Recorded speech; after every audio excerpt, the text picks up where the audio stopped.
Hoje, a Rede Alagoas TV traz uma personalidade daqui do nosso estado, viçosense, né, com uma longa história de militância. Começou no movimento estudantil, foi dirigente da União Nacional dos Estudantes, inicialmente secretário-geral, depois foi presidente da UNE. Posteriormente, entrou na política, lá no estado de São Paulo. Foi vereador de São Paulo, depois teve vários mandatos de deputado federal. Foi presidente da Câmara dos Deputados, foi ministro em várias pastas, me parece 5, né? E depois foi também secretário do Gabinete Civil do governo de São Paulo.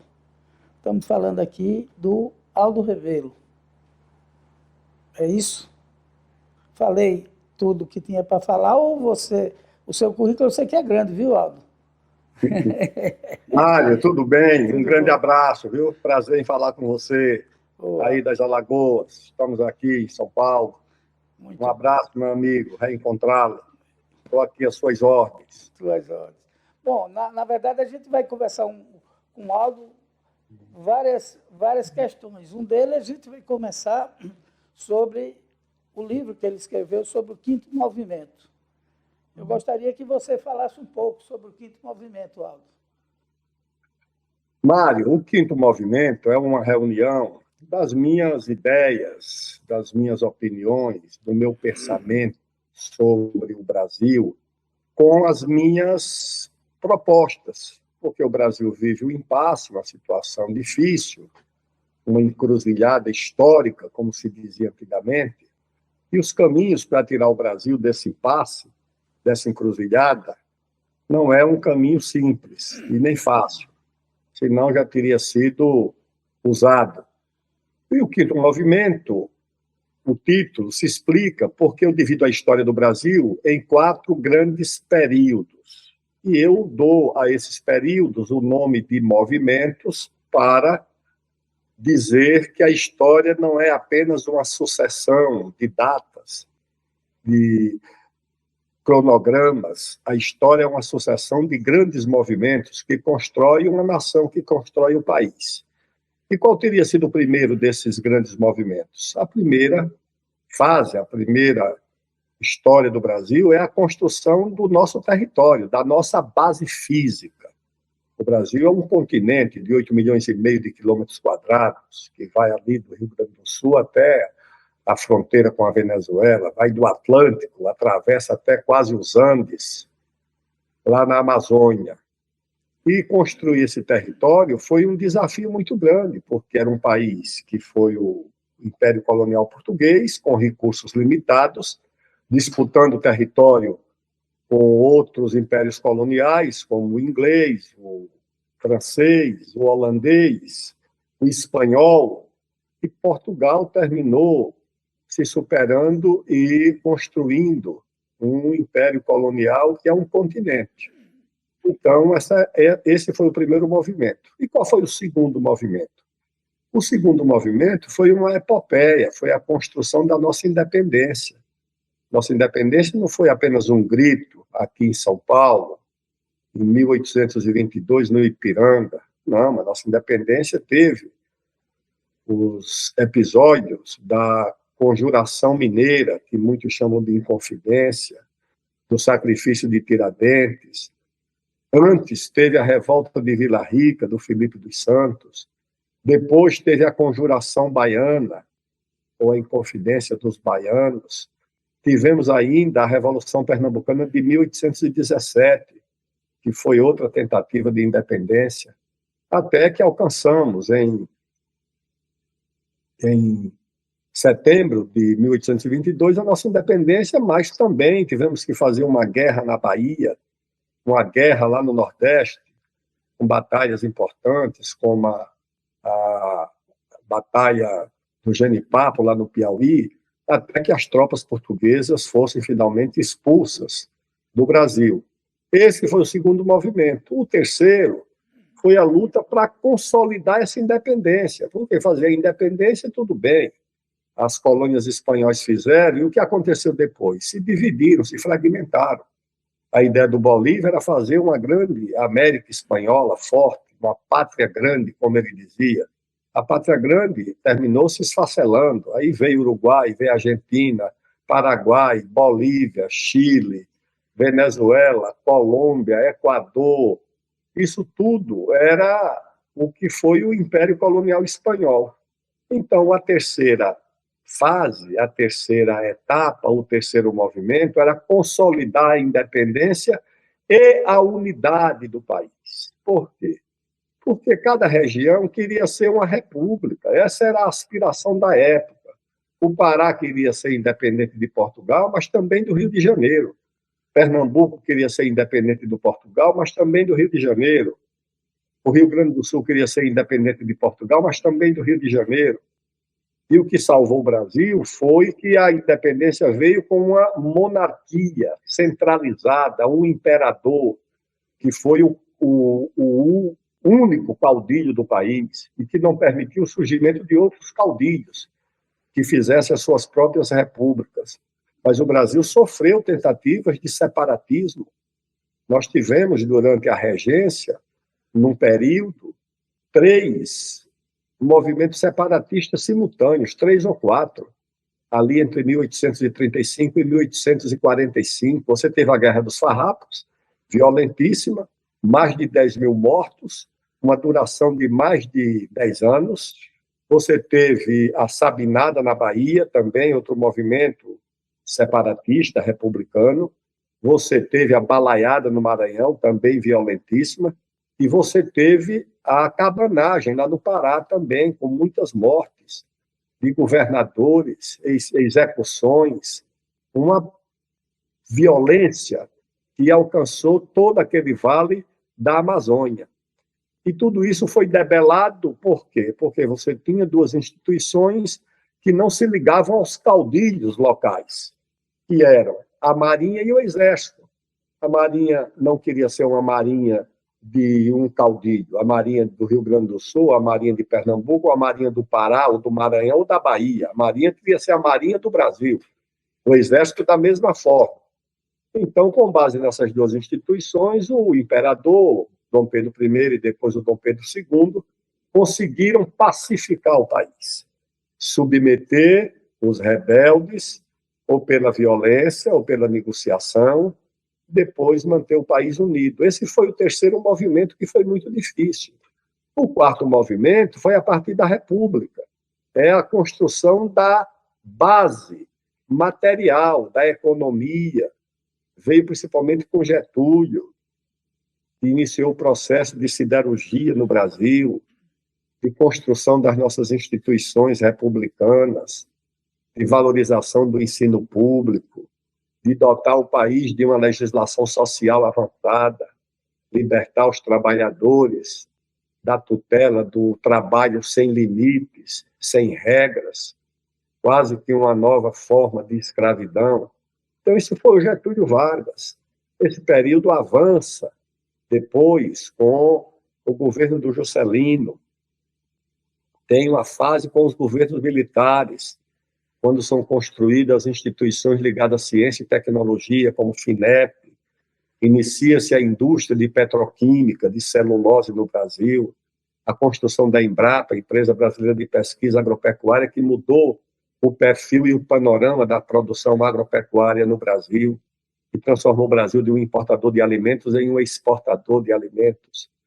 Esse é o quarto movimento. E esse quarto movimento avança até o período de 2013, 2014, no governo da presidente Dilma, quando tem no país o surgimento desses movimentos, tipo Não Vai Ter Copa, movimentos de rua que, a pretexto de defenderem interesses sociais, na verdade, era uma operação para desmontar o governo, deslegitimar o governo, o que terminaram alcançando quando foi feito o processo de impeachment contra a presidente Dilma.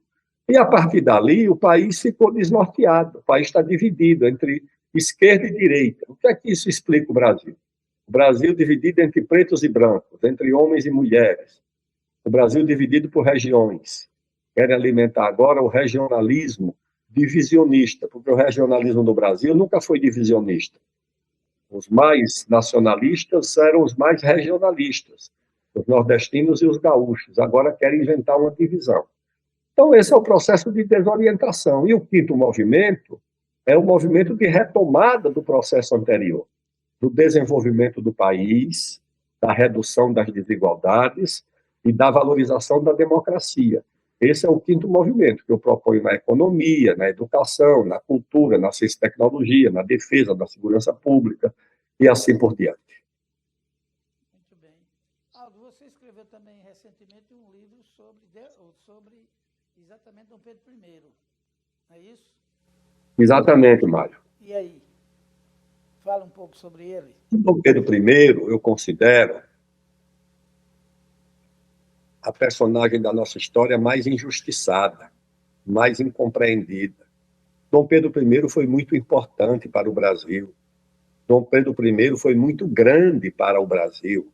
Agora, o que fizeram foi avaliar e analisar a vida do Dom Pedro I a partir dos seus erros, dos seus equívocos, das suas mazelas, que existem, que não são poucas. Mas se você for examinar a vida das personagens da história a partir da sua vida privada, vai escapar muito pouca gente, Marcos. Não é a partir da vida privada dos indivíduos que têm vida pública que você vai analisar o sentido deles. É a partir do que eles deixaram como integrantes da vida pública, da sociedade. E o Dom Pedro I, não, foi mau marido, foi mulherengo, foi e não foi pouco, tá certo? Agora, foi só isso? Não. Foi principalmente isso? Não. Só um parênteses, se foi mulherengo, pouco, né? Só dizem que teve uma ninhada de filhos, teve mais filhos do que eu. Eu acho que foram uns 19 ou 20, com as 8 ou 9 mulheres diferentes. Não, ele reconheceu 16, agora o que tem semi-clandestino é o inferno, mas tudo bem. Até com uma freira de um convento lá dos Açores. Ele ficou lá 15 dias, engravidou uma freira. É uma crônica, inclusive, bonita, contada por um historiador português. Agora, você vai analisar o Dom Pedro, por isso, você vai analisar Alexandre o Grande da Macedônia pela sua vida privada, é um horror, Mário. Você vai analisar o Napoleão Bonaparte pela vida privada dele, é outro horror. Se você não analisar o Napoleão pelo que ele deixou como general e imperador francês, e o Alexandre pela contribuição dele à helenização, à preservação da cultura grega, você não está analisando nada. Então, quando você analisa o Dom Pedro I, você tem que analisar que ele nos deixou um país. Nós éramos uma colônia, e quando ele saiu daqui e abdicou, nos deixou um país. E esse país é o que ele deixou.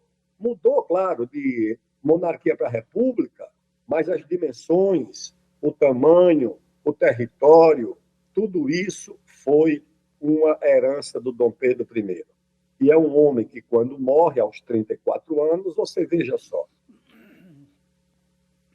teve um convite, ele foi imperador do Brasil, ele foi rei em Portugal, foi convidado para ser rei na Grécia, foi convidado para ser rei na Espanha, não aceitou, e quando morreu aos 34 anos, deixou para um filho um império no Brasil, e para uma filha um reino em Portugal.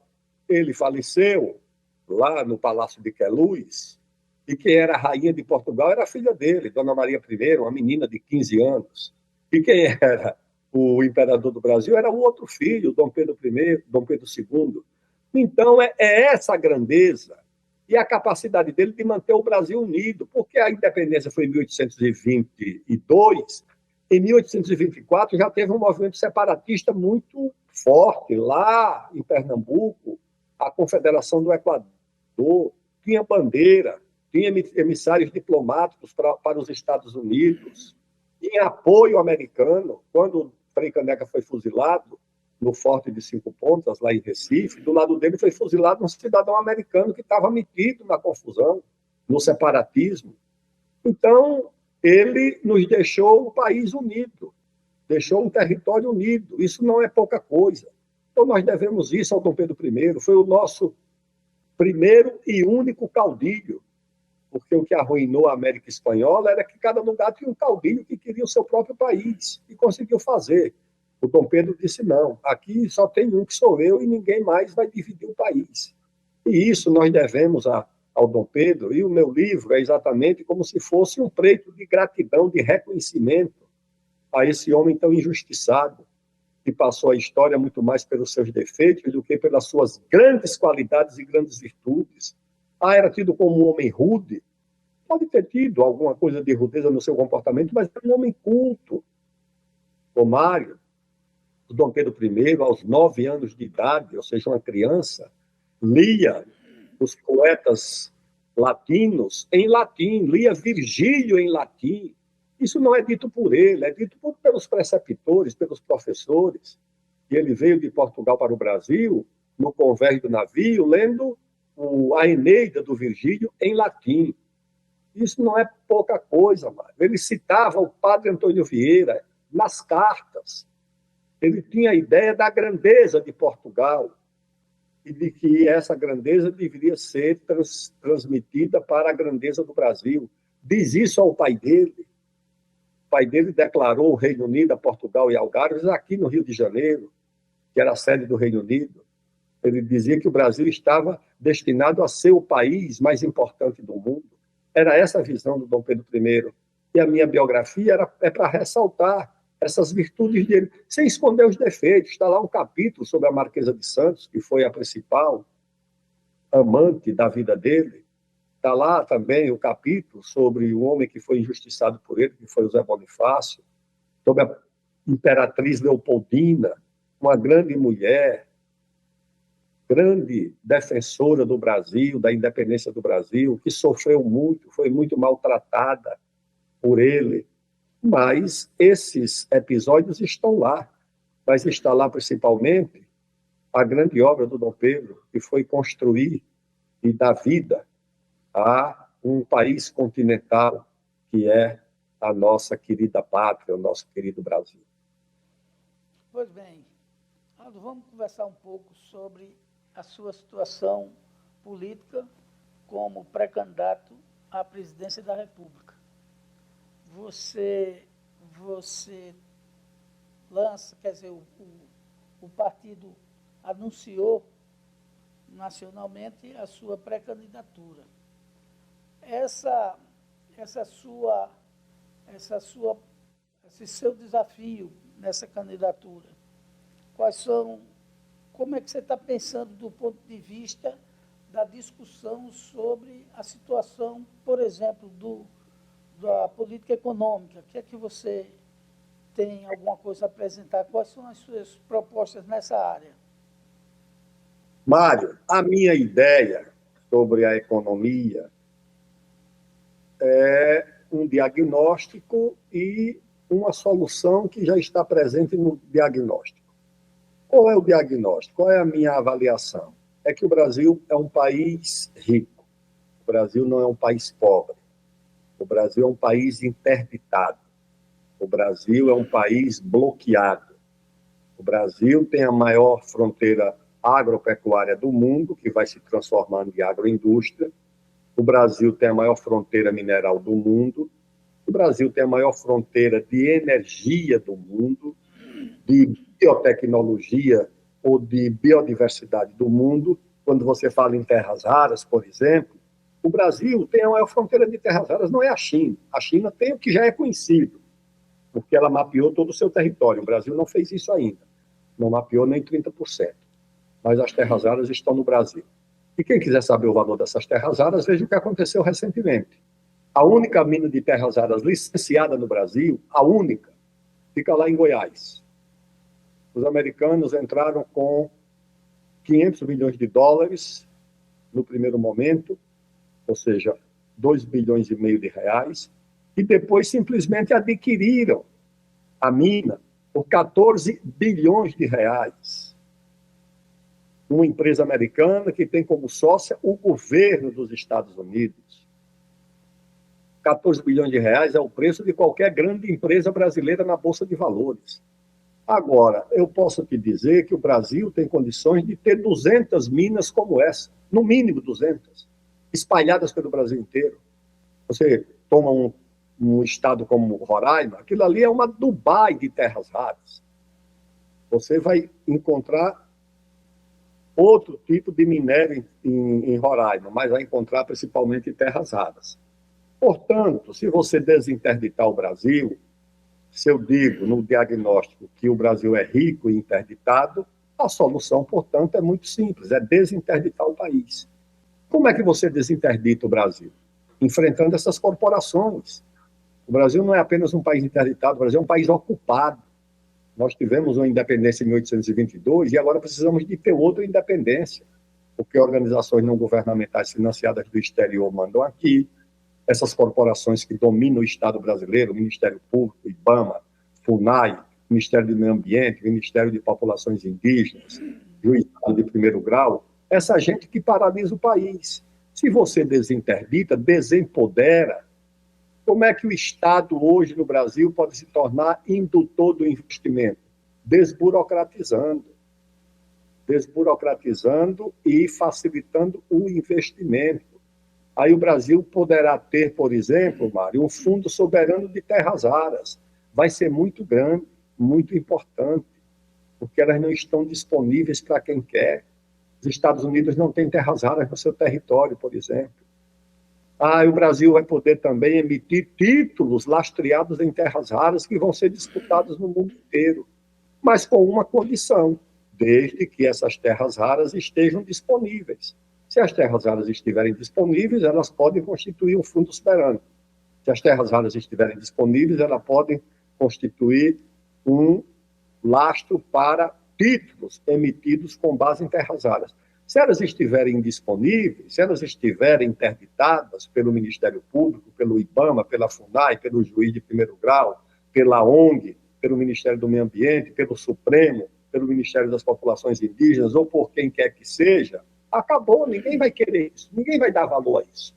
Então, o Brasil tem um tesouro disponível e sem usufruto até o presente momento. Aí alguém pode perguntar, tudo bem, mas como é que vai desobstruir, desinterditar? Primeiro é enfrentando o Supremo, é dizendo que o Supremo não pode parar o país. O Supremo é uma instituição necessária, nobre nas suas funções, mas para parar o país não é o Supremo. Nem o Ministério Público, nem as ONGs e nem essas corporações. Você tem que criar uma autoridade única para licenciar. Hoje você não sabe se uma obra é licenciada em 5 anos ou em 5. Acabou, todo mundo vai opinar, mas a autoridade que vai licenciar é uma só e vai ter um prazo de 24 meses. Não licenciou, é decurso de prazo, está licenciado e acabou. Mas vai ter uma ação. A ação só vai ser apreciada depois da obra concluída. A obra foi licenciada, acabou. Vai começar e vai terminar. Ninguém vai parar uma obra no meio do caminho, como acontece aqui hoje.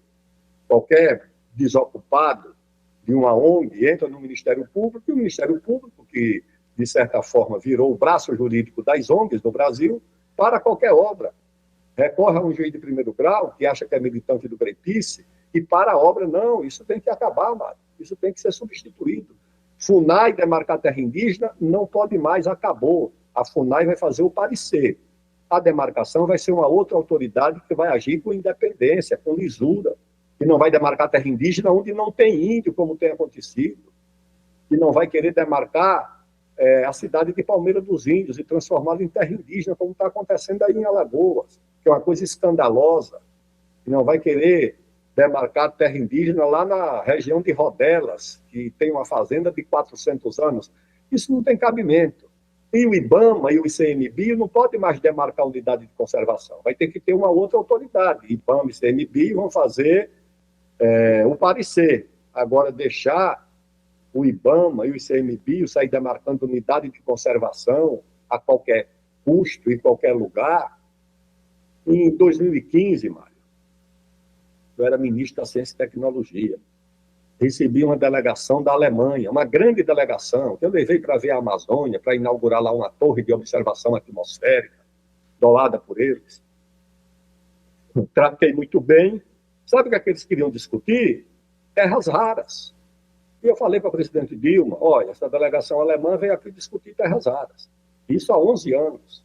A presidente Dilma perguntou, e onde estão essas terras raras? Eu disse, presidente, debaixo das terras indígenas, na Amazônia. Eles botaram lá essas terras raras debaixo das terras indígenas, e daqui a 50 anos eles vão vir conversar conosco. Aí não precisa mais permanecer. É assim que essa gente age.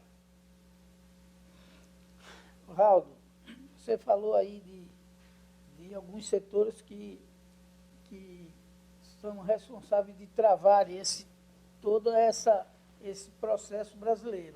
Eu perguntaria, o sistema financeiro é um deles? Mas é claro que o sistema financeiro no Brasil tornou-se um sistema parasitário, Marco. Por quê? Isso tem um capítulo do meu livro Quinto Movimento que eu trato disso. O sistema financeiro surgiu no mundo para financiar caravanas nas cruzadas, grandes navegações na passagem do século XIV para o século XV, financiar mais recentemente a agricultura. Toda cidadezinha tinha a sua cooperativa de crédito que chamavam de banco. Lá em Viçosa, aqui, aí em Alagoas, tinha um banco de Viçosa. 1936.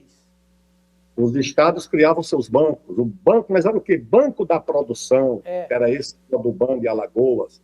Aqui em São Paulo tinha o Banco Comércio e Indústria, que era o Coming. Todo o sistema bancário estava voltado para a atividade econômica. Hoje, o sistema bancário está voltado para uma linha de montagem de títulos e de papéis, que são os derivativos, para aumentar a fortuna dos bilionários. Então, o banco existe para vender títulos, empacotar títulos, criar fenômenos como esse lá nos Estados Unidos, que foi o subprime.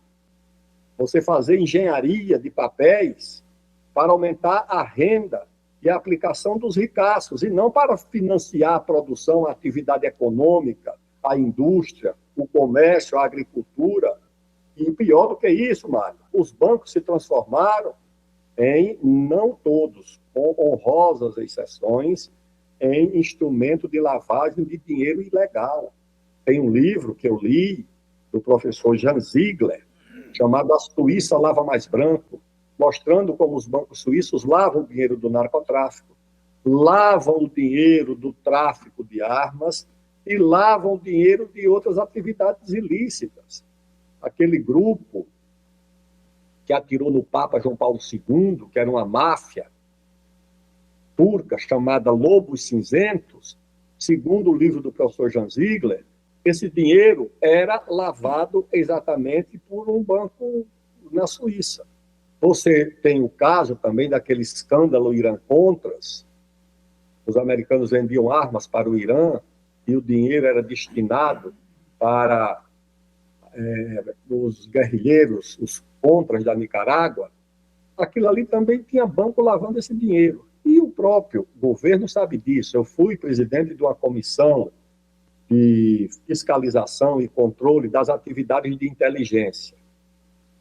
E aí eu conversava na época com o chefe do GSI, que era o general Alberto Mendes Cardoso, do governo do Fernando Henrique. Ele dizia, presidente, não há como você manter uma atividade como o tráfico de drogas carregando dinheiro em saco de papel, de padaria, ou em mala. Ou tem o apoio e o suporte do sistema financeiro, ou você não consegue operar em escala industrial o tráfico de drogas, como acontece hoje no Brasil. Então tem o sistema financeiro.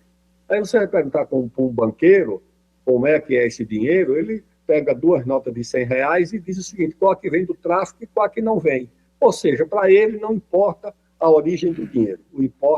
O que importa é que, aliás, importa se o dinheiro for de um agricultor. Se o agricultor quiser tomar empréstimo num banco, aí ele tem que oferecer 50 certidões de que não desmatou, de que não tem fumaça, de que não usou agrotóxico, de que, tudo. Se for o narcotráfico, ele só apresenta as garantias. As garantias são essas e o dinheiro sai, ou o dinheiro entra. Então, eu acho que o sistema financeiro viciou o país e ele próprio está viciado no caminho fácil dos derivativos, do lucro com papéis, das aplicações de renda fácil. E isso acontece porque com juros de 15%, Mário, por que é que o banco vai emprestar para um agricultor que pode ficar inadimplente por causa da praga, da chuva de mais, da chuva de menos, do preço da soja, do milho ou do algodão, seja lá do que for? Ele empresta ao próprio governo, tá certo? Um retorno de 15%, dá ao banco um resultado financeiro extraordinário, até os bancos públicos. Isso está acontecendo com bancos públicos. O cara bota o dinheiro no mercado financeiro, ao invés de emprestar para o coitado que está precisando criar uma vaca ou plantar uma roça no meio do mundo. Aldo, sobre essa questão do sistema financeiro, como justificar, né, que existe hoje no país cerca de 52, 53 paraísos fiscais, quando você dá o exemplo aqui da Suíça, de lavagem de dinheiro do tráfico. E o tráfico hoje no mundo, ele tem praticamente uma circulação de recurso equivalente quase ao orçamento da maior nação do ponto de vista capitalista, que é a situação norte-americana. Olha, você vê o caso do ouro, a valorização do ouro. Sim. Por que é que o ouro se valorizou? Isso quem me contou foi um garimpeiro. Você tem que ouvir aula de economia de um garimpeiro e você não ouve isso na Faria Lima. Ele disse o seguinte, eu lembro, Mário, que na véspera daquela max-desvalorização do real, do governo do Fernando Henrique, em dezembro de 98, eu estava voltando de carro do Rio Grande do Sul, acompanhando o noticiário, já havia notícia de que poderia haver uma max-desvalorização, e o jornalista dizia, não, o pessoal está correndo para o ouro. O ouro, naquele ano de 98, custava R$ 11 o grama. R$ 11. Você sabe quanto custa hoje o grama do ouro? 850, 800 e tantos reais. E aí esse garimpeiro disse, não, é porque as pessoas estão buscando a proteção do ouro. Está todo mundo comprando ouro, inclusive os Estados Unidos, a França, a China, a Rússia.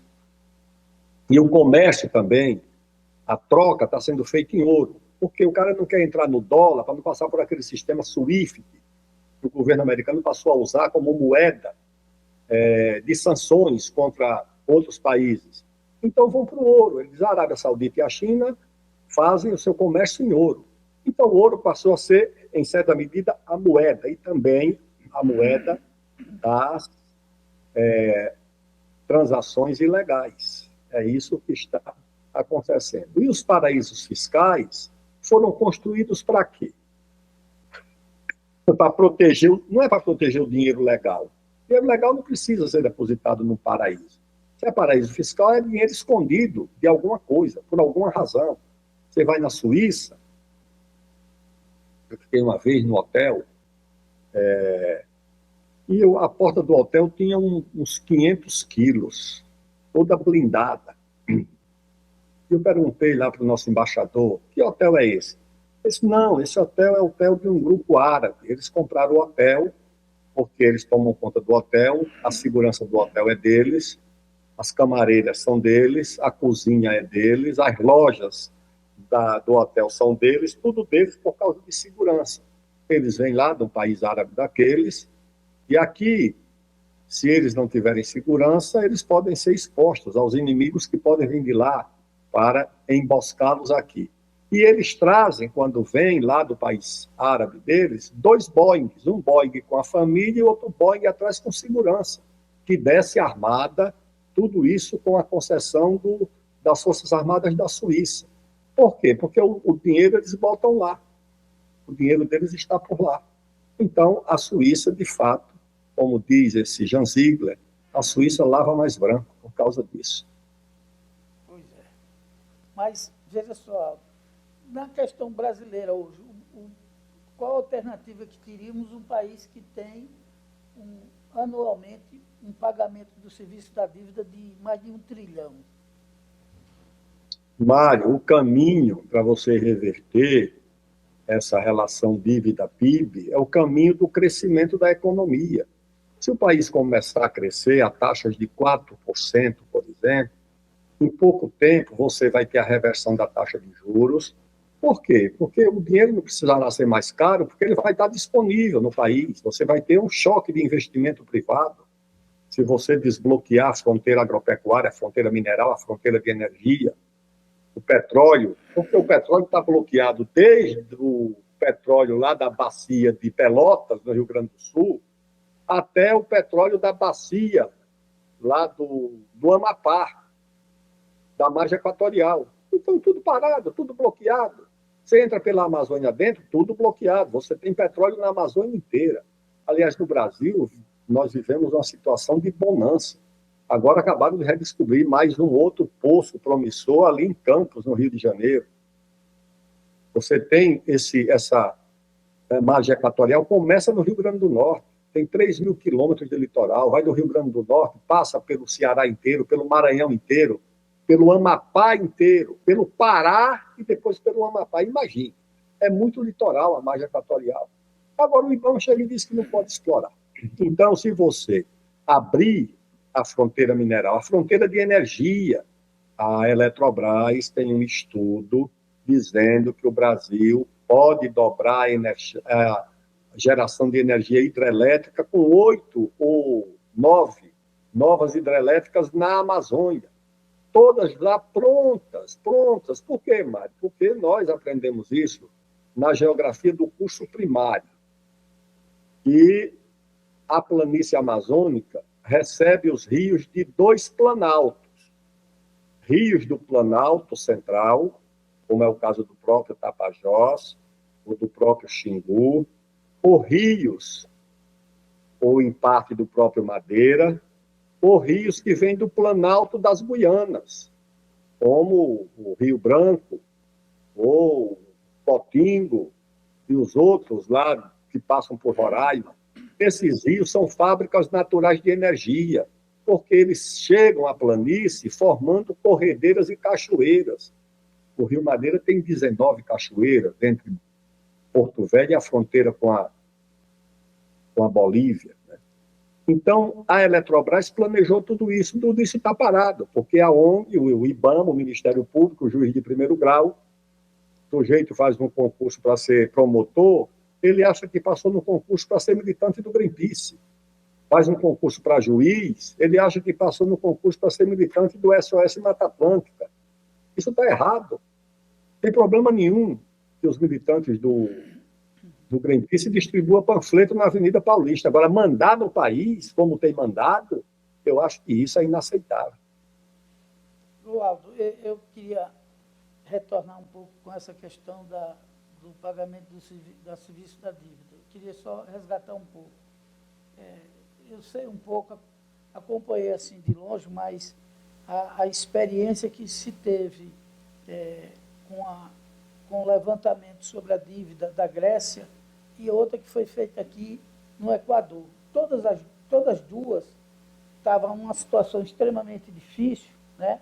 Com o serviço, praticamente a economia numa situação muito difícil naquele momento, e chegaram à conclusão que a dívida, principalmente a dívida do Equador, já tinha sido paga e continuava as cobranças.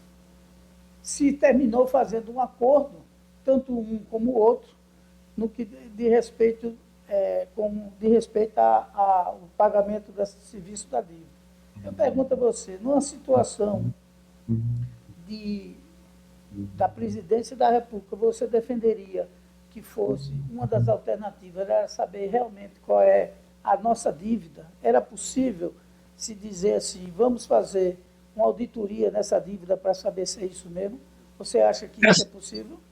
Mário, essa auditoria está feita. Você tem todo ano no balanço o quanto o país pagou de juros. E é exatamente uma soma superior a qualquer orçamento do país. O país paga de juros muito mais do que paga pela educação, pela saúde, pela segurança pública, pela defesa. Isso já está feito. O problema é o seguinte, é que ninguém obrigou o banqueiro a emprestar recurso. O país é que foi atrás. Essa é que é a nossa tragédia. O banqueiro não obrigou o Brasil a se endividar. O Brasil é que foi se endividando aos poucos. A economia não respondia, ou seja, a relação dívida, PIB no Brasil foi crescendo. Por quê? Porque a economia não crescia. E por não crescer, o país não tinha receita. E por não ter receita, o país se endividava. E por se endividar, o país criava ainda mais dificuldade de crescimento. Então, você tem que atacar o problema pelo setor de menor resistência, que é o país voltar a crescer. Se o país voltar a crescer, essa relação, em pouco tempo, ela vai diminuir. Se você fizer uma auditoria, é claro que a auditoria vai revelar números escandalosos do que já foi pago, pelo amor de Deus, tá certo? Os ingleses e os europeus, quando se endividavam nas guerras, eles muitas vezes reduziam essas dívidas via inflação. Foi o que a Inglaterra fez, está lá no livro do Piketty. Ficam falando da inflação no Brasil, vão ver como é que os ingleses pagaram a dívida das guerras napoleônicas, como é que eles pagaram. Em boa parte pagaram com inflação. Então, o Brasil tem que fortalecer o sistema de crédito, não só público, mas também privado, com outro tipo de objetivo que não seja esse, da negociação de títulos e de papéis, colocar o Banco do Brasil em ação. Quando eu era ministro, no primeiro governo do presidente Lula, eu fui à China, lá numa missão, para tentar resolver um problema do governo. Observei lá o sistema bancário chinês. A China tem grandes bancos. Dos 10 maiores bancos do mundo, 5 são chineses. E a curiosidade é que são os 5 maiores, os 5 primeiros. Mas o sistema bancário chinês não é o sistema bancário nosso. Para se voltar para o enriquecimento dos bilionários, para a venda de títulos de papéis, é para financiar a atividade econômica. Aí eu voltei e disse, presidente, o spread que o Brasil cobra nos empréstimos é muito alto, vamos conversar. Ele disse, não, pode fazer uma reunião aí com o pessoal da política econômica. Eu convidei todos os bancos, o Banco do Brasil, a Caixa, o BNDES, que mais? Banco Central, vieram todos. E na época, o presidente do Banco do Brasil disse, não, amanhã eu já posso reduzir a taxa de juros, por exemplo, para a venda de automóveis. Porque como é um sistema, e o banco é público, mas é banco, ele acha tudo bem, se eu puder ganhar mais com o juro do cartão de crédito ou do automóvel, eu vou... Eles, os privados e os públicos, e agem assim. Ele falou para mim, faço isso amanhã, é só o governo autorizar.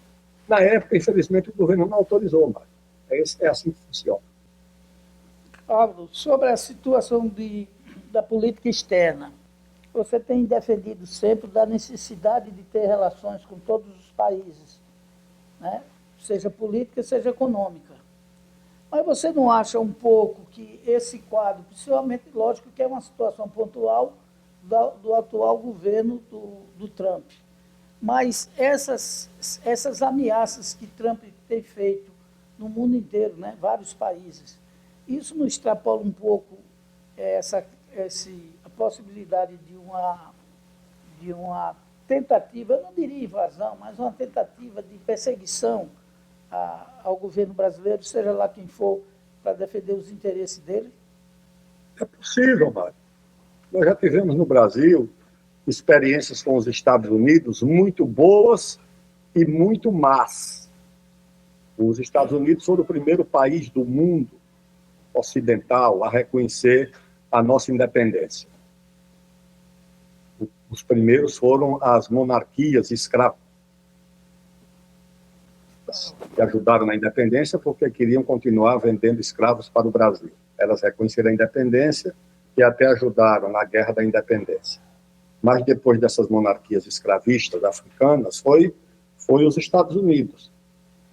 Agora, 2 anos depois que eles reconheceram a nossa independência, eles ajudaram na conspiração para dividir o país, para criar uma república aí no Nordeste, com esse pessoal de Pernambuco, da Confederação do Equador. Depois, os Estados Unidos ajudaram na consolidação da república. O Floriano Peixoto mandou uma missão para contratar lá navios, a esquadra rebelou-se contra o governo do Floriano. E o Floriano mandou contratar uma esquadra, comprar barcos nos Estados Unidos, inclusive compor a tripulação com marinheiros americanos. E foi a esquadra usada para desbloquear o Rio de Janeiro, para enfrentar a nossa marinha. Isso foi o governo do Floriano. Foi o presidente Cleveland, dos Estados Unidos, que fez a arbitragem de um conflito entre o Brasil e a Argentina por causa daquela região ali de Missões, entre rios. Ali havia uma disputa territorial que o presidente americano deu ganho de causa ao Brasil, apesar de terem boas relações com a Argentina. O Senado brasileiro mandou construir 2 medalhas, uma face do presidente Cleveland, outra face do presidente Floriano. Uma dessas medalhas está lá no Museu de Petrópolis. Depois nós tivemos a Segunda Guerra. A Segunda Guerra foi um momento também importante na relação do Brasil com os Estados Unidos. O presidente Roosevelt veio 2 vezes ao Brasil para encontrar o Getúlio, uma vez no Rio de Janeiro e outra vez em Natal. O Brasil tinha um papel importante naquela guerra, tanto é que havia planos de ocupação do Nordeste, tanto pelos alemães quanto pelos americanos, pelos aliados. O que é que o Roosevelt queria? Que o Brasil fornecesse borracha, porque a guerra precisa de borracha, a guerra precisa de petróleo, de aço e de borracha. Você não constrói um navio de guerra sem 20 mil peças de borracha. Um avião de combate tem 1 tonelada de borracha, um tanque de guerra tem 800 quilos de borracha. E a borracha tinha sido toda tomada pelos japoneses, lá na Ásia, que era a borracha da Inglaterra. Então, eles queriam a borracha. Em segundo lugar, eles queriam uma base aérea no Nordeste, para poder abastecer e dar cobertura às operações militares dos aliados na África e na Ásia, de tal sorte que a base aérea mais movimentada do mundo na Segunda Guerra não foi uma base aérea na Europa, nem na Ásia, nem nos Estados Unidos. A base aérea mais movimentada do mundo na Segunda Guerra foi a base aérea de Parnamirim, ali perto de Natal. E a fonte... não, mas quem foi que disse isso? É um jornalista americano que investigou profundamente essa situação, escreveu um belo livro, ele foi correspondente no Brasil durante muito tempo, escreveu um belo livro chamado Soldados da Borracha, e está lá esse depoimento dele, sobre a base aérea de Natal. E o terceiro pedido do presidente Roosevelt foi que o Brasil mandasse uma divisão de exército, 25 mil homens, para lutar na Itália. O meu pai foi soldado da borracha. O exército, o Ministério da Guerra, mandava uma parte para a Europa, outra parte ele encaminhava para ser soldado da borracha. E o meu pai foi lá com mais 50 mil nordestinos. 25 mil ficaram por lá, morreram por lá. Ele conseguiu sobreviver e voltar. Quando chegou em casa, minhas tias contam que não dava para reconhecê-lo, de tão desfigurado que estava, malária, sofrimento, etc. Então, o Brasil fez um excelente acordo com os Estados Unidos. O que é que o Brasil ganhou? 100 milhões de dólares a fundo perdido para criar a indústria siderúrgica de Volta Redonda. O americano não industrializava ninguém. Ele foi obrigado porque o Getúlio condicionou esse apoio da borracha, da base aérea e da divisão de exército à abertura do processo de industrialização do Brasil. Então, foi um acordo muito vantajoso. Aí depois nós tivemos 64, foi um momento difícil, os americanos participaram abertamente da articulação do golpe aqui, em 64, contra o presidente João Goulart.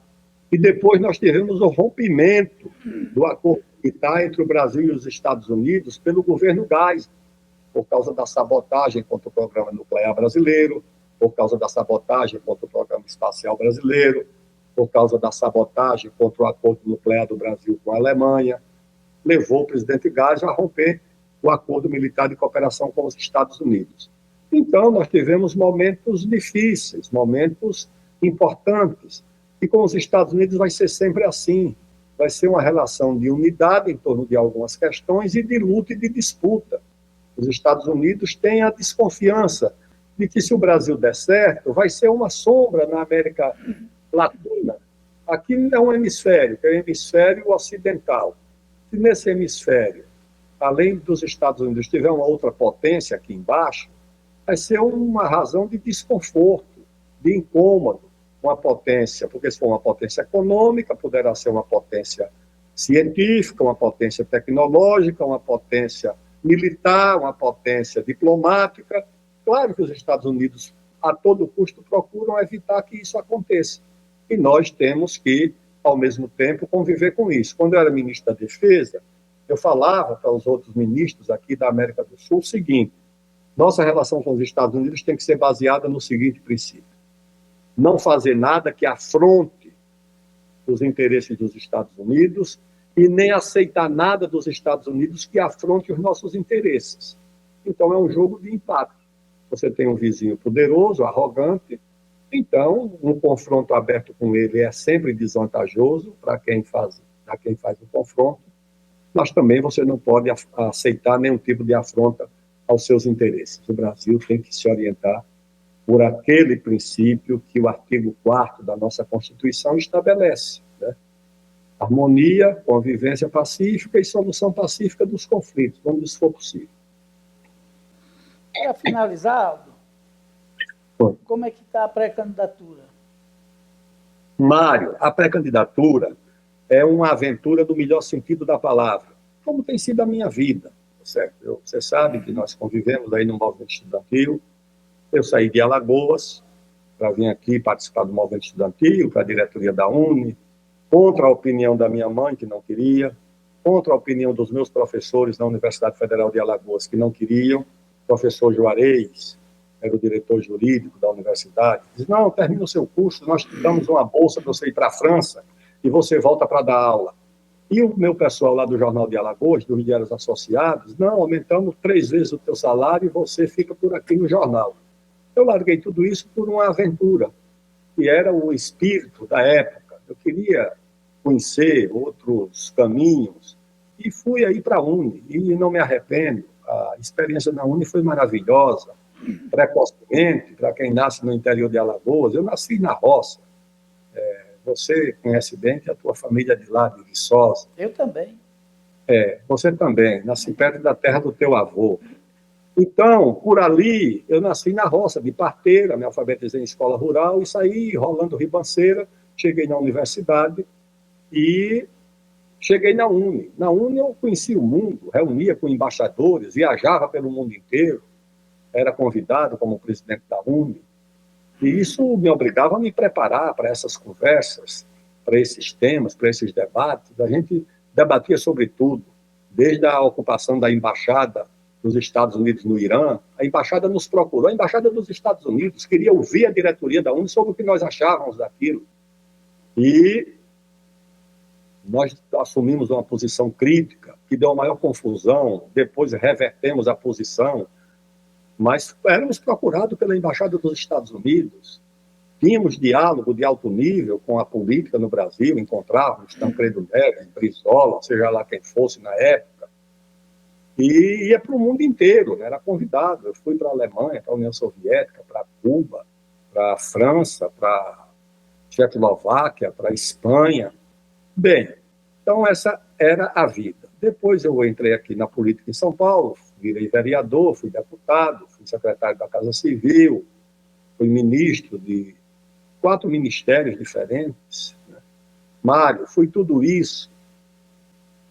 Presidente da Câmara, que eu fui também, lidando com orçamentos de bilhões de reais.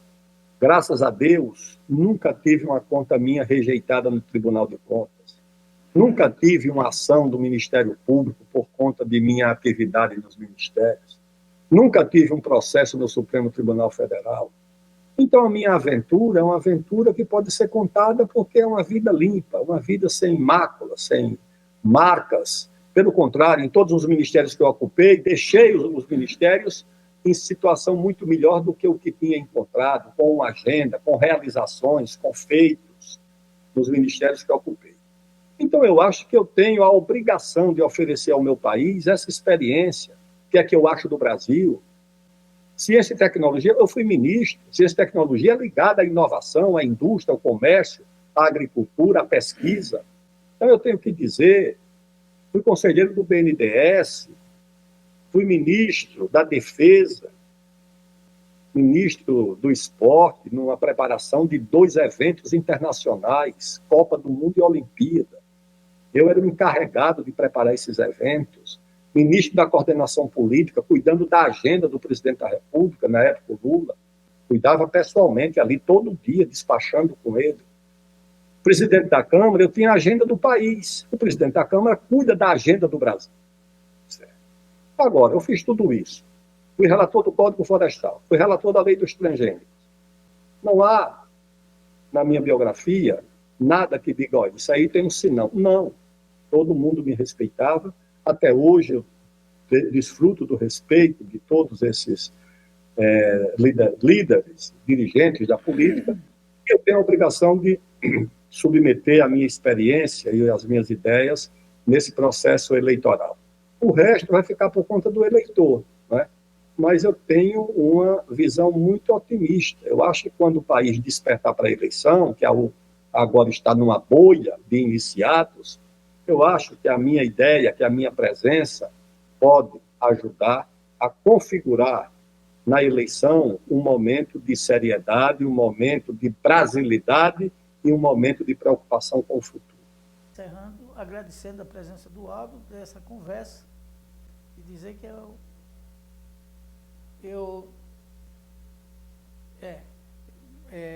viu, Aldo, nesse momento, esse encerramento, a gente só tem a agradecer esse bate-papo que a gente teve aqui e dizer que estamos abertos para novas discussões na medida que no futuro, né, se defina mais a questão da candidatura. Estamos à disposição porque pretendemos fazer isso tanto para os governos estaduais, os candidatos proporcionais e os majoritários também. Então, a gente só tem a agradecer e retornar para você as considerações finais. Mário, obrigado a você. É sempre bom te reencontrar e você sabe disso, tá certo? Nós não tivemos apenas relações de companheiros de movimento estudantil. Nós temos afinidades que nos aproximam, nós convivemos de forma muito fraterna, nós temos essa relação próxima lá da nossa querida Viçosa, esses laços que são laços que comprometem. Eu me considero seu amigo e eu sei o que é o valor da amizade, o compromisso da amizade. A amizade gera compromissos, eu tenho consciência disso. Então, eu prezo muito esses laços. Agradeço a você pelo convite, foi muito bom conversar contigo sobre esses temas e fico aqui à tua disposição para outras oportunidades. Viu? Parabéns, um abraço, até breve e viva a Viçosa e viva a terra dos Marechais.